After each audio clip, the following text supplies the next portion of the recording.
ജന്മാദ്യസ്യേതോന്നയാതിതരതച്ചാർത്തേഷ്വവിജ്ഞസ്വരാട് തേനേ ബ്രഹ്മഹൃദായ ആദികവേ മുഹ്യന്തി യത്സൂരയ തേജോവാരി മൃതാം യഥാ വിനിമയോ യത്ര ത്രിസർഗോ മൃഷാ ധാംനാ സേന സദാ നിരസ്തകുഹകം സത്യം പരം ധീമഹി. നമസ്കാരം. ശ്രീമദ് ഭാഗവതം ഭാഗങ്ങൾ ആരംഭിക്കുമ്പോൾ ചൊല്ലുന്ന ശ്ലോകമാണ് ഇത്. ആ ശ്ലോകം ഇപ്പോൾ ഞാൻ ചൊല്ലിയത് ഒരു പ്രത്യേക ഉദ്ദേശത്താലാണ്. നന്ദഗോവിന്ദം ഭജന സംഘം ഒരു ക്രിസ്തീയ ഗാനം പാടിയത് വലിയ വിവാദമായിരിക്കുകയാണല്ലോ.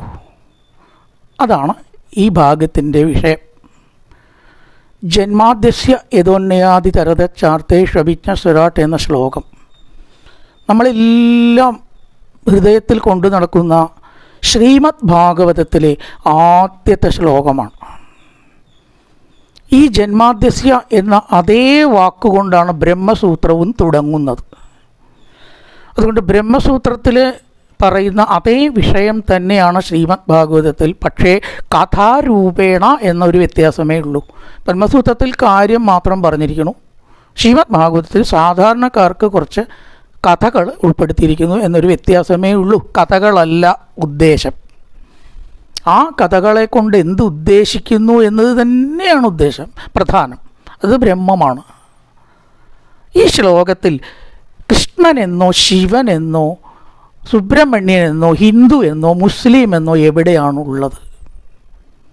ശ്ലോകം ഞാൻ പറഞ്ഞുതരാം. ജന്മാദ്യസ്യ ഏതോ അന്നയാദി തരത ചാർത്തേഷ്വവിജ്ഞസ്വരാട് തേനേ ബ്രഹ്മഹൃദായ ആദികവയെ മുഹ്യന്തി യത്സൂരയ തേജോ വാരി മൃതാം യഥാ വിനിമയോ യത്ര ത്രിസർഗോമൃഷാ ധാംനാസേന സദാ നിരസ്തകുഹകം സത്യം പരം ധീമഹി.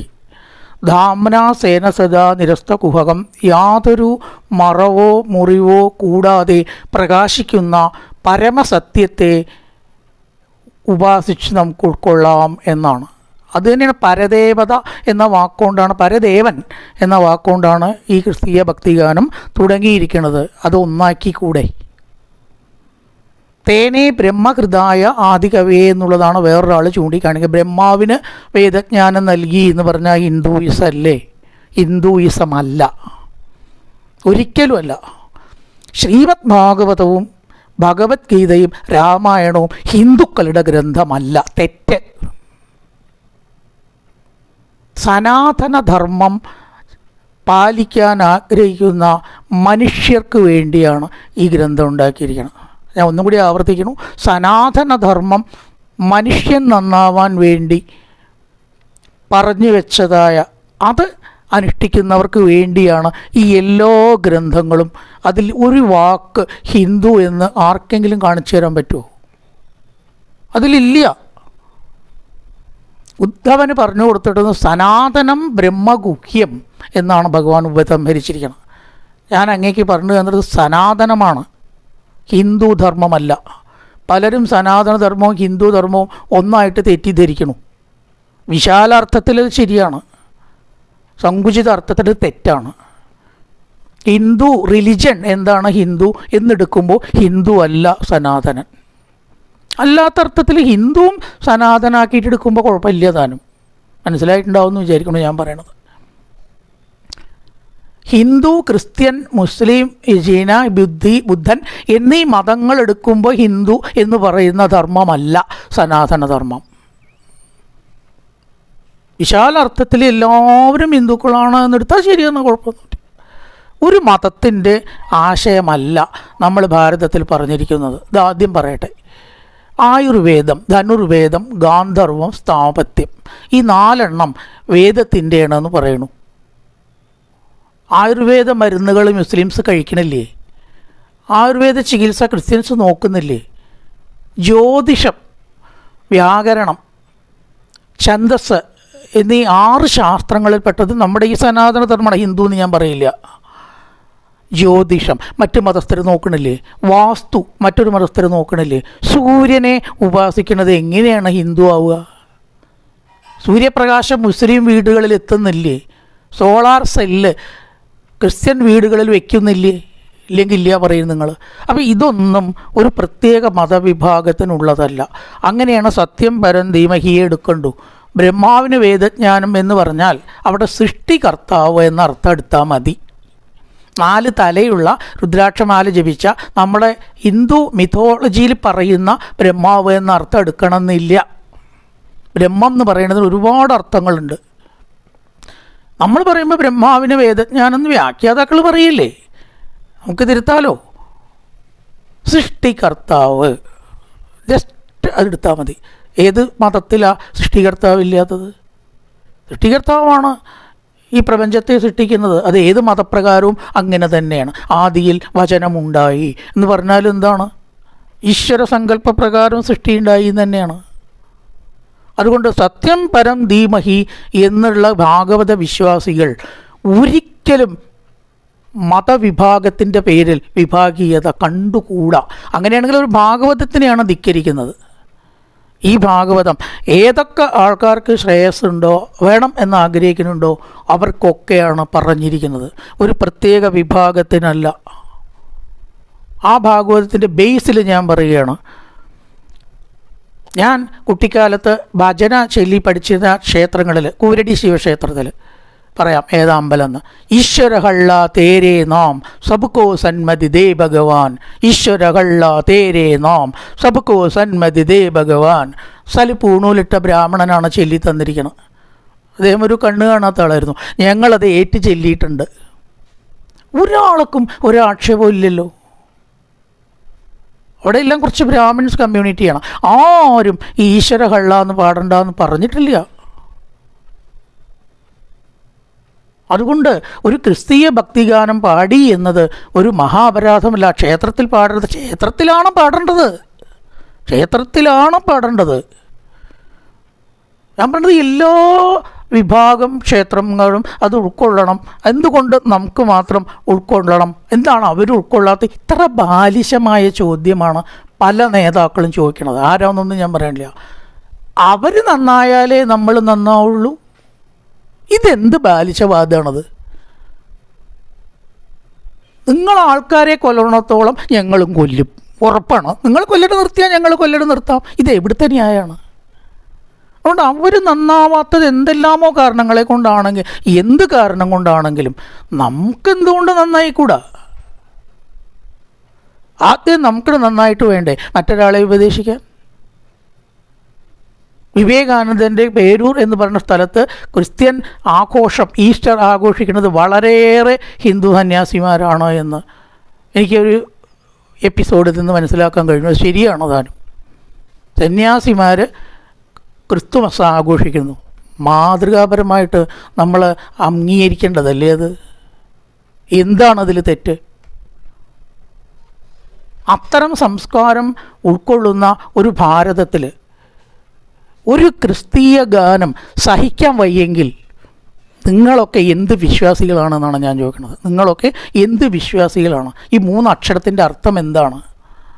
സങ്കുചിത കാഴ്ചപ്പാടിൽ നിങ്ങൾ പറയുന്നത് എന്തോ അത് തെറ്റായാൽ പോലും ശരിയാണെന്ന് വാദിക്കുന്നതോ വിശ്വാസം? പരമ അബദ്ധം മുറുകി പിടിക്കുന്നതോ വിശ്വാസം? ഉത്തരം പറയണം. അവനവൻ വിചാരിക്കുന്നത് ശരിയാണ് എന്ന് മാത്രം ചിന്തിക്കുന്നതല്ല വിശ്വാസം. എൻ്റെ അഭിപ്രായം ഞാൻ പറയാം.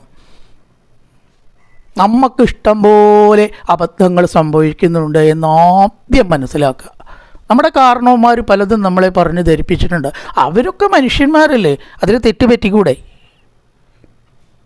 അപ്പോൾ എന്തുകൊണ്ട് വിശാലമായിട്ടുള്ള ഒരു ആശയം തിരുത്തിക്കൂടാ നമുക്ക്? ഇതൊക്കെ സംഭവിക്കുന്നത് ചില അടിസ്ഥാനമായിരിക്കുന്ന വിശ്വാസ പ്രമാണങ്ങളുടെ അബദ്ധത്തിൽ നിന്നാണ് എന്ന് ഞാൻ പറഞ്ഞോട്ടെ.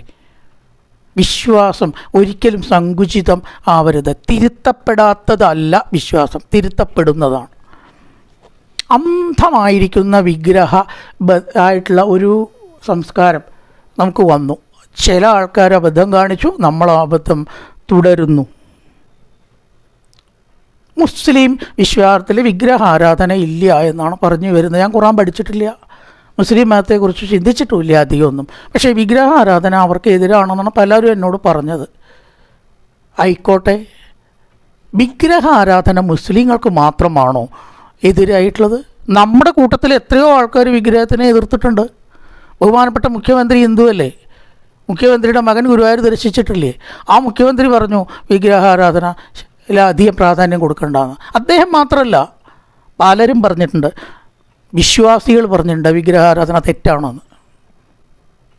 തെറ്റാണെന്ന് തന്നെ പറഞ്ഞിട്ടുണ്ട്. അത് പോണ്ടേ, അത് ഓരോരുത്തരുടെ വിശ്വാസം. പക്ഷേ ഈ ഒരു കാര്യം കൊണ്ട് മുസ്ലിം വേറെ, ഹിന്ദു വേറെ, ക്രിസ്ത്യൻ വേറെ, ഇത് നമ്മൾ കാണേണ്ടതുണ്ടോ എന്നാണ് നമ്മൾ ചിന്തിക്കേണ്ടത്. മുസ്ലിമിനെ കണ്ടാൽ വെട്ടിക്കൊല്ല, മുസ്ലിം ഹിന്ദുവിനെ വെട്ടിക്കൊല്ല, ഇത്തരം ഭീകരമായിട്ടുള്ള ഒരവസ്ഥ ഉണ്ടായിരുന്ന ഈ രാജ്യത്ത് മുസ്ലിങ്ങളും ഹിന്ദുക്കളും ക്രിസ്ത്യാനികളും സൗഹാർദ്ദം കഴിയാൻ പറ്റിയ ഒരു അന്തരീക്ഷം ഉണ്ടാക്കിയതിനെ വീണ്ടും ഇല്ലാതാക്കി പഴയ യുദ്ധക്കളമാക്കിയിട്ട് നമ്മുടെ ഭാരതാംബയെ മാറ്റാനുള്ള ആ ഒരു ശ്രമം, അതിനൊരിക്കലും നമ്മൾ ഭക്തന്മാരും വിശ്വാസികളും ന്യായീകരിക്കരുത്. സഹോദരന്മാരെ, ഞാൻ മനം നൊന്ത് പറയുകയാണ്. ഇപ്പം നമുക്ക് തോളോട് തോള് ചേർന്ന് പോകാൻ സാധിക്കുന്നുണ്ട്. ഒരു വണ്ടിയിൽ കയറി അടുത്തിരിക്കുന്ന സീറ്റ് ആരാണ് ഇരിക്കുന്നത്? ഒരു സ്കൂള് ചേർക്കണമെങ്കിൽ ആ സ്കൂൾ നടത്തുന്നത് ക്രിസ്ത്യാനിയാണോ? ഒരു കടയിൽ നിന്നൊരു സാധനം വാങ്ങണമെങ്കിൽ അത് മുസ്ലിമിൻ്റെ കടയാണോ? പോട്ടെ, അത് ഹിന്ദുവിൻ്റെ കടയാണോ എന്ന് മുസ്ലിം ചിന്തിക്കുന്നുണ്ടെങ്കിൽ അത് ശരിയാണോ? മുസ്ലിമിൻ്റെ കടയാണോ എന്ന് ഹിന്ദു ചിന്തിച്ചിട്ടാണോ സാധനങ്ങൾ വാങ്ങേണ്ടത്? പറയും. എങ്ങനെ ഇതൊക്കെ നടപ്പാവും? ഇതിലെന്ത് യാഥാർത്ഥ്യമാണുള്ളത് എന്നെനിക്ക് ചോദിക്കാതിരിക്കാൻ നിവൃത്തിയില്ല. ഇതൊക്കെ ഒന്ന് മാറ്റി വെച്ചൂടെ ഇനിയെങ്കിലും? 2026 ഇനിയും ഇതൊന്നും മാറ്റിവെക്കാതെ കണ്ട പരസ്പരം വെട്ടിക്കൊല്ലണ സംസ്കാരത്തിൽ നിന്ന് നമ്മളിപ്പോൾ കട്ടിച്ചൊന്ന് മാറി വന്നിട്ടേ ഉള്ളൂ. സമാധാനമായിട്ട് ഇവിടെ അസ്സലാമു അലൈക്കും എന്ന് നമുക്ക് പറയാം, നമസ്കാരം എന്ന് അവർ പറയുന്നു. ഈ സമയത്ത് ഒരു സംഗതി കൂടി പറയട്ടെ. ഞാൻ വളരെ കാലം ഭാഗവത പാരായണം നടത്തിയ തിരുനാവായ നാവാമുകുന്ദ ക്ഷേത്രത്തിൽ 8ാം വിളക്കിന് മതസൗഹാർദ്ദമായിട്ട് എല്ലാ സർവ്വമതങ്ങള ജനങ്ങളെ ഉൾപ്പെടുത്തിയ സദ്യ നടക്കുന്നുണ്ട്. ഇപ്പോഴും ഉണ്ട്, ഉത്സവം കഴിഞ്ഞിട്ടേ ഉള്ളൂ. നിങ്ങൾ നോക്കാൻ മുസ്ലിങ്ങളാണ് അന്നദാനത്തിന് ചാക്കുംപടി അരി കൊടുക്കുന്നത്. എങ്ങനെ അവരെ ഉൾപ്പെടുത്താതിരിക്കാൻ പറ്റും? അതിനായിട്ട് സജ്ജീകരിച്ച ഒരു പ്രത്യേക സ്ഥലത്താണ് സദ്യ. എനിക്കതിൽ ഒറ്റ അഭിപ്രായ വ്യത്യാസമേ ഉള്ളൂ. ആ സദ്യ എന്തുകൊണ്ട് ഉള്ളിലായിക്കൂടാ? അവരുടെ ചാക്ക് അരി നമുക്ക് ഇഷ്ടം പോലെ സ്വീകരിക്കാം, അവരെ ഉൾപ്പെടുത്തി ഊണ് കഴിക്കാം. എങ്കിൽ എന്തുകൊണ്ട് ഇത് മതിലകത്തായിക്കൂടാ? എവിടെ പറഞ്ഞിട്ടുണ്ട് വേദത്തിൽ, എവിടെ പറഞ്ഞിട്ടുണ്ട് ശാസ്ത്രത്തിൽ? അത് ഉള്ളിലാക്കണം എന്ന് മാത്രമേ എനിക്ക് പറയാനുള്ളൂ. വേറെ അതിൽ യാതൊരു തിരുത്തുമില്ല. അങ്ങനെ തന്നെ പോകണം. അത് നവാമുകുന്ദ ക്ഷേത്രത്തിൽ സമൂഹ സൗഹാർദ്ദ എല്ലാ മതങ്ങളെയും ഉൾപ്പെടുത്തിയിട്ടുള്ള സദ്യ 8ാം വിളക്കിന് മാതൃകാപരമായി ഇന്ന് നടക്കുന്നു. ഇതിപ്പോൾ കഴിഞ്ഞേ ഉള്ളൂ ഉത്സവം. ഇതൊക്കെ നടക്കുന്ന ഇവിടെ ഒരു ക്ഷേത്രത്തിൽ ഒരു സംഘം ഒരു വസ്തുവിനെ കീർത്തിച്ചത് എങ്ങനെ തെറ്റാവും? എന്താണ് ഇത്ര അസഹിഷ്ണുത? യേശുക്രിസ്തു നമ്മളോട് എന്ത് തെറ്റ് ചെയ്തു? ക്രിസ്തീയർ നമ്മളോട് എന്ത് തെറ്റ് ചെയ്തു? അപ്പം പറയും അവർ സൗഹാർദ്ദം വളർത്തുന്നവരല്ല, ഹിന്ദുക്കളെ തെറ്റായിട്ട് കാണുന്നവരാണ്. അതുകൊണ്ട് നമ്മൾ അതേപോലെ കാണുകയാണോ വേണ്ടത്? തിരുത്തണം. ഇരുട്ടിനെ തിരുത്താൻ വെളിച്ചത്തിനെ കഴിയൂ. ഒരിക്കലും ഇരുട്ട് തിരുത്താൻ പറ്റുമോ? ഇരുട്ടാണ്, കുറച്ചും കൂടി ഇരുട്ട് കോരിയിടുക. അവിടെ അധികം ഇരുട്ടാവില്ല ചെയ്യുക. ആ ഇരുട്ടിനെ നമ്മൾ വെളിച്ചം കൊണ്ട് തിരുത്തണം. അവർ അത് ചെയ്തില്ല എന്നത് നമുക്കത് ചെയ്ത് എന്ന് പ്രമാണമല്ല. ഇത് എവിടെ പറഞ്ഞിട്ടുണ്ട്? ഇതെങ്ങനെ കിട്ടി നിങ്ങൾക്ക്? അവർ അത് ചെയ്യുന്നില്ല. പള്ളിയിൽ ഹരിനാമ കീർത്തനങ്ങൾ ആലപിക്കുന്നുണ്ടോ? ആലപിക്കണം. ആലപിക്കാത്തത് തെറ്റായി കണ്ടവരെ അകറ്റില്ല വേണ്ട, മെല്ലെ മെല്ലെ അവിടേക്ക് കൊണ്ടുവരണം. അതുകൊണ്ടാണ് ഞാൻ പറഞ്ഞത്, ഈശ്വരഹള്ള തേരേ നാം സബ്കോ സന്മതി ദേ ഭഗവാൻ എന്ന് കുട്ടിക്കാലത്ത് പാടിയിട്ടുള്ള നാവാണ് എൻ്റെയൊക്കെ. അവർ നമ്മുടെ സഹോദരങ്ങളാണ്. ക്രിസ്ത്യൻ നമ്മുടെ സഹോദരീ സഹോദരങ്ങളാണ്. ബുദ്ധൻ നമ്മുടെ സഹോദരീ സഹോദരങ്ങളാണ്. അതിൽ വിശ്വസിക്കുന്നവർ. അതിനെ വിമർശിക്കണവരില്ലേ ഇവിടെ? ആവശ്യമില്ലാത്ത അഹിംസ ഹിന്ദു മതത്തിൽ കുത്തിക്കലർത്തിയെന്നും പറഞ്ഞിട്ട്. നമ്മുടെ മതം പറയണത് അഹിംസ തന്നെയാണ്. അതിൻ്റെ വ്യത്യസ്തമായിട്ടുള്ള വേർഷൻസ് മാത്രമാണ്. അഹിംസ തന്നെയാണ്. ഒരു ദുഷ്ടനെ കൊന്നാൽ ഒരുപാട് സജ്ജനങ്ങൾ രക്ഷപ്പെടുന്നത് കൊണ്ടാണ് അത് ചെയ്യുന്നത്. അത്ര ഹിംസയെ ഇല്ലാണ്ടാക്കാൻ ഒരാളെ ഹിംസിക്കുകയാണ്. അല്ലാണ്ട് ഹിംസ നമ്മുടെ മുഖമുദ്രയല്ല. ഹിംസ നമ്മുടെ മുഖമുദ്രയല്ല. രാവണനെ കൊന്നത് അനവധി ആൾക്കാരെ ഉപദ്രവിക്കുന്നത് കൊണ്ടാണ്. ഹിംസ തന്നെയാണ് അടിസ്ഥാനം. അപ്പം ആ ഹിംസ ഇതിൽ കുത്തിച്ചെലുത്തി എന്ന് പറഞ്ഞ് ബുദ്ധനെ വിമർശിക്കുന്നവരുണ്ട്. ബുദ്ധൻ പറയുന്ന ഹിംസയും നമ്മുടെ ഹിംസയും ഒന്ന് തന്നെയാണ്, അത് വേറെയൊന്നുമല്ല. ബുദ്ധനെ വിമർശിക്കുന്നു, നമ്മുടെ ഇടയിൽ തന്നെ വിമർശിക്കുന്നു. ഇങ്ങനെ വിഭാഗീയത ഉണ്ടാക്കാനാണോ മതം? മനുഷ്യനെ അടുപ്പിക്കാനാണ് മതം, അടിപ്പിക്കാനല്ല. ഇത് നമ്മൾ എല്ലാ ഇന്ത്യക്കാരും നമ്മുടെ സഹോദരി സഹോദരന്മാരാണ് എന്ന് 1-ാം ക്ലാസ്സിൽ പ്രതിജ്ഞ തത്തമ്മേ പൂച്ച എന്ന് പറഞ്ഞ് ചെല്ലിയാൽ പോരാ, അവിടേക്ക് എത്തണം. ഭാഗവതത്തിൽ കപിലോപദേശത്തിൽ ഒരുപാട് ശ്ലോകങ്ങൾ, ഞാൻ മതസൗഹാർദ്ദമായിട്ട് ബന്ധപ്പെട്ട മീറ്റിങ്ങിൽ ചെല്ലിയ ശ്ലോകങ്ങൾ നോക്കാം. യോമാം സർവേഷു ഭൂതേഷു സന്തമാത്മാനമീശ്വരം ഹിത്വാർച്ചാം ഭജതേ മൗട്യാത് ഭസ്മന്നേവ ജുഗോതിസ. പല ശരീരങ്ങളിലുള്ള എന്നെ വേറെ വേറെ കാണുന്നവർ എന്ത് സൽക്കർമ്മം ചെയ്തിട്ടും അമ്മേ കാര്യമില്ല, ഭഗവാൻ പറയാണ്. എല്ലാ ശരീരങ്ങളിലുമുള്ള എന്നെ ഒന്നായിട്ട് കാണാൻ കഴിവില്ലെങ്കിൽ അവർ ഭസ്മത്തിൽ ഹോമിക്കുന്നത് പോലെ വ്യർത്ഥമായിട്ടാണ് സൽക്കർമ്മം ചെയ്യണത്. ഭസ്മത്തിൽ ഹോമിച്ചാൽ വല്ല കാര്യം ഉണ്ടാവും? തീയിൽ ഹോമിക്കണം, എന്നാലേ അത് കത്തുള്ളൂ. ഭസ്മന്യേവ ജുഗോതിസ ദിഷത പരകായേമാം മാനിനോ ഭിന്നദർശിന. മറ്റ് ശരീരങ്ങളിൽ ഉള്ള ആത്മാവും നിങ്ങളുടെ ശരീരത്തിൻ്റെ ഉള്ള ആത്മാവും ഒന്നാണ് എന്ന് അറിയാതെ ഭൂതേഷു ബദ്ധവൈരസ്യ, വൈരത്തോടുകൂടി പ്രവർത്തിക്കുന്നവർ ഒരിക്കലും ശാന്തി കിട്ടുന്നില്ല. ന മനഃശാന്തി മൃച്ഛതി, ഭാഗവതാണ്. അവർക്കൊരിക്കലും മനസ്സമാധാനം കിട്ടുന്നില്ല. പിന്നെ പറഞ്ഞു അർച്ചാദാവർച്ചയേത്താവത് ഇവർ പറയുന്നുണ്ട്. അഥമാം സർവഭൂതേഷു ഭൂതാത്മാനം കൃതാലയം അർഹയെ ദാനമാനാപ്യ മൈത്രിയ അഭിന്നേന ചക്ഷുഷ. മൈത്രി കൊണ്ടും ഭിന്നാവസ്ഥ കൂടാതെയും എന്നെ ഭജിക്കണം. ഭിന്നദൃഷ്ടിയോട് കൂടിയിട്ടോ മനുഷ്യൻ പരസ്പരം അടുപ്പിക്കുന്ന വിധത്തിലോ എന്നെ ഭരിച്ചിട്ട് കാര്യമില്ല. പിന്നെ പറയണു അഹം സർവേഷു ഭൂതേഷു ഭൂതാത്മാവസ്ഥിത സദാ തം അവജ്ഞായമാം മർത്തിയ കുരുതേ അർച്ച വിഡംബനം. ഭാഗവതാണ് പറയണത്. വിഗ്രഹത്തിൻ്റെ മുമ്പിൽ വിളക്ക് കൊളുത്തി വെച്ച് മണിയടി നമ്മൾ വേറെ അർത്ഥത്തിലാണ് പറയുക. അതിൽ ഈശ്വരനെ കാണുന്നവർ ശരിക്കും അർച്ചാവിഡംബനം, എന്നെ ഭജിക്കുന്ന പൊട്ടത്തരമാണ് കാണിക്കുന്നത്. ഭഗവതാണ് പറഞ്ഞത്, ഞാനല്ല. കുരുതേ അർച്ച വിഡംബനം. എന്താ വിഡംബനം എന്ന് പറഞ്ഞാൽ? വിഡംബനം എന്ന് പറഞ്ഞാൽ സത്യമറിയാതെ കാട്ടിക്കൂട്ടൽ. ആ വാക്കിൻ്റെ അർത്ഥം അങ്ങനെ വരിക, കാട്ടിക്കൂട്ടൽ. വിഡംബനം അഭിനയം, കാട്ടിക്കൂട്ടൽ, യാഥാർത്ഥ്യമല്ലാത്തത് എന്നൊക്കെയാണ് വിഡംബനം. ഒരു സത്യവും ഇല്ലാത്തത്. ഇതുകൊണ്ട് വിഗ്രഹത്തിൽ അർച്ചിക്കുന്നത് മുഴുവനും തെറ്റാണ് എന്നർത്ഥമുണ്ടോ? ഇല്ല. അടുത്ത ശ്ലോകം എന്നാണ്. ഭാഗവതത്തിൽ അങ്ങനെ വിമർശിക്കാൻ നമുക്ക് പറിച്ചില്ല. അർച്ചാദാവർച്ചയേത്താവത് ഈശ്വരം മാംസകർമ്മകൃത്. എല്ലാ ശരീരത്തിലുമുള്ള ഈശ്വരൻ സർവവ്യാപിയാണ് എന്ന് മനസ്സിലാക്കുന്നത് വരെ വിഗ്രഹാരാധന വേണം. അവിടെയാണ് അത് പറഞ്ഞിട്ടുണ്ട്. തെറ്റൊന്നുമില്ല. വേണമെന്ന് പറഞ്ഞാൽ അത്ര നിർബന്ധമല്ല, ആവാം. അങ്ങനെയാണ് ഒരാൾക്ക് കയറാൻ പറ്റുള്ളൂ എങ്കിൽ അങ്ങനെ കയറിക്കോളൂ. കയറാതിരിക്കുന്നേക്കാളും ഭേദമല്ലേ? Something is better than nothing അല്ലേ? അത്രേ പറഞ്ഞിട്ടുള്ളൂ. ഭാഗവതം അത്രേ പറഞ്ഞിട്ടുള്ളൂ. കാരണം 6-ാമത്തെ ദിവസം സപ്താഹത്തിൽ പറയുന്നുണ്ട്, ഈ 7 ദിവസം ഇത് പറഞ്ഞിട്ടും ശുഗമഹർഷി ആവർത്തിച്ചിട്ടും ഇനി നിങ്ങൾക്കിത് മനസ്സിലായില്ലെങ്കിൽ നിങ്ങളൊക്കെ കഴുതകളും പശുക്കളുമാണ്. ഞാൻ പറഞ്ഞ വാക്കല്ല. സയേഷ ഗോഖര ഭാഗവത ശ്ലോകമാണ്. ഇനിയും നിങ്ങൾ തീർത്ഥസ്നാനം ധാരാളം ചെയ്തതിൽ മാത്രമേ ഈശ്വരനുള്ളൂ, വിഗ്രഹത്തിൽ മാത്രമേ ഈശ്വരനുള്ളൂ എന്ന് നിങ്ങൾക്ക് തോന്നുകയാണെങ്കിൽ ഞാൻ ഈ 6 ദിവസം പറഞ്ഞത് വെറുതെ എന്നാണ് പറയണത്. നിങ്ങൾ പശുവാണ്, നാൽക്കാലികളുടെ ബുദ്ധിയെ നിങ്ങൾക്കുള്ളൂ. ശുഗമഹർഷി പറയുന്നതാണ്. ഈ ശ്ലോകമാണെന്ന് ഞാൻ വേണമെങ്കിൽ പറഞ്ഞുതരാം. തുജയലവൃത്തം കഴിഞ്ഞിട്ടുള്ള അധ്യായങ്ങളിൽ വരുന്ന ശ്ലോകമാണ്.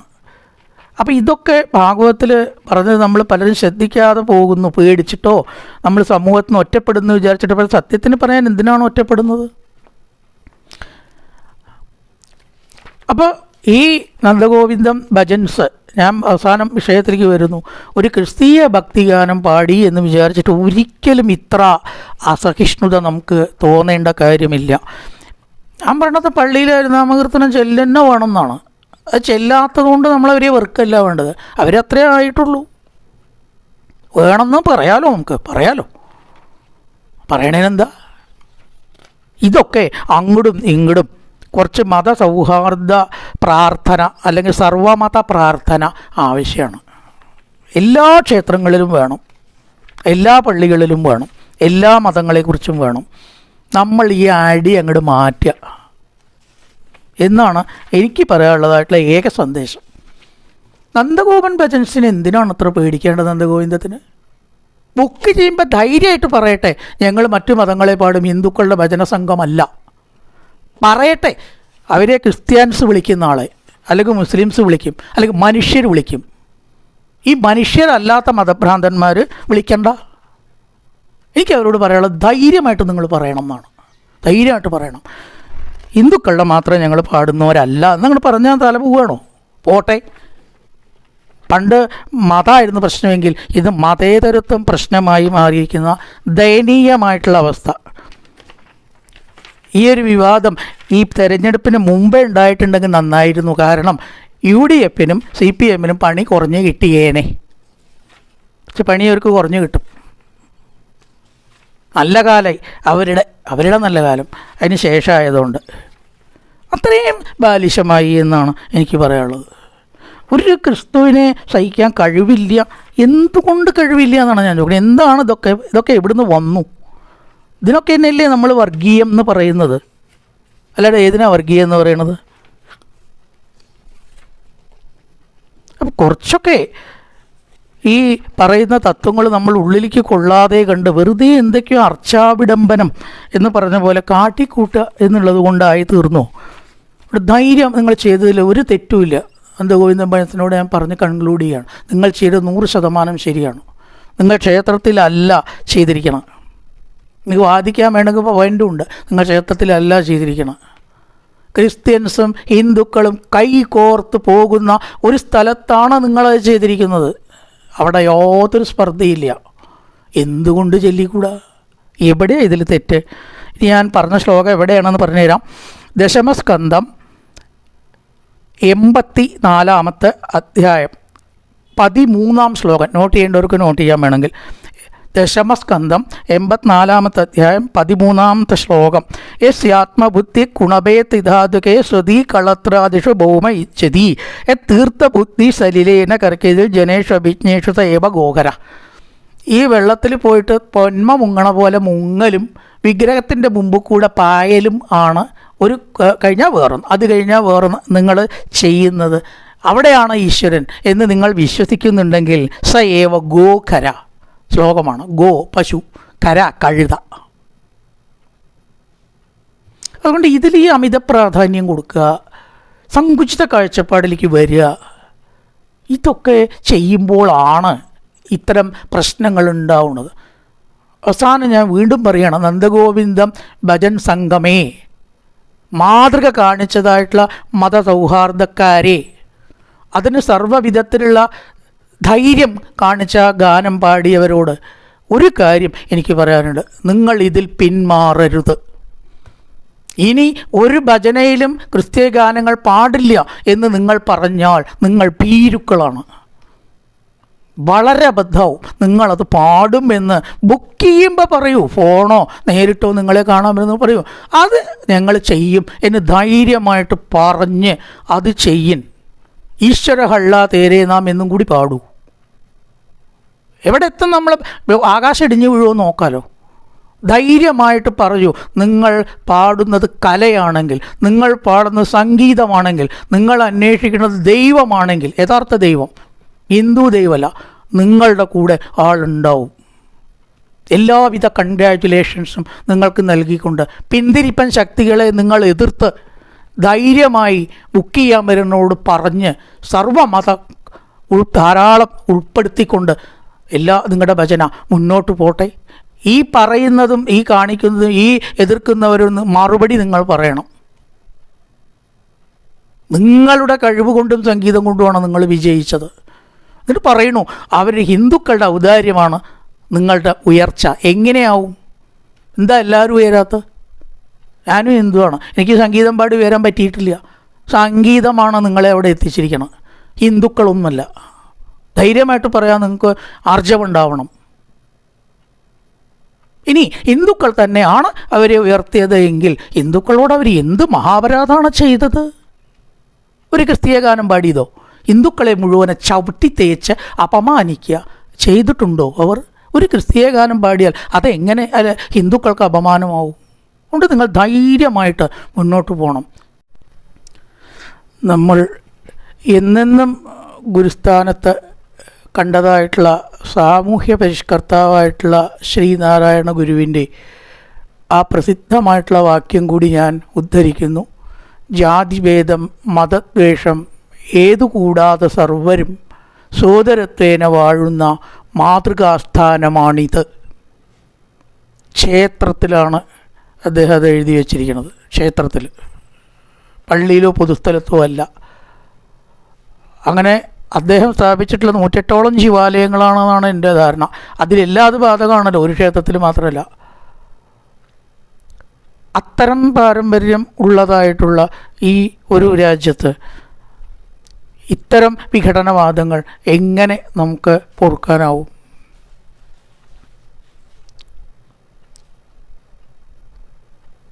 ജയ് ഹിന്ദ്, നമസ്കാരം.